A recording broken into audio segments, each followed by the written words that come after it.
Yeah, I think it's not just a question of job creation, uh, especially within communities, disadvantaged communities. People are feeling sick and tired of just being given a job and not being empowered to run a business for themselves or to be entrepreneurs, you know, because there's a lot of people in our communities, such as myself, that have business acumen or entrepreneurial skill or has gone as far as doing some courses, you know, in small business development or business management. And we just don't have an enabling environment as yet that allows for that kind of empowerment.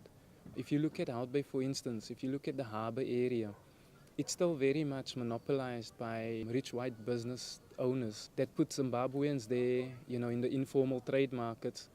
But that's just a, you know, just a screen for tourists, you know, who thinks then that it's locals, people's businesses.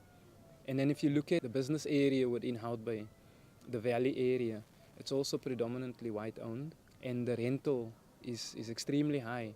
So for someone in a community like this, with a good business idea or business concept, you know, you're gonna be you're basically gonna be raped by rental, by expensive rental cost, you know. So there's not an enabling environment really to empower people, because you know the more people you empower, the more jobs those people in turn will create. So in that way, you kind of do create jobs, you know, furthermore. If you look at tourism, if tourism had to come into this community, if you look at the backpackers concept that I have in mind, I'd love to extend that to homestay.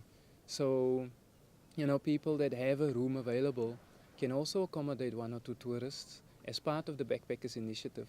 And they can earn something through that. And then there's hiking. I mean, we've got all these beautiful mountains surrounding us. You know, there's hiking tours that can be done, and you know, quite a few other things. If you look at the negative impact of poaching, for instance, behind us, behind the mountain, those things can be transformed positively by taking tourists on these traditional rowboats and empowering these youngsters that finished matric and they've got no, you know, no money to further their education, and there isn't any job opportunities for them. You know, those youngsters can be empowered through those kind of initiatives.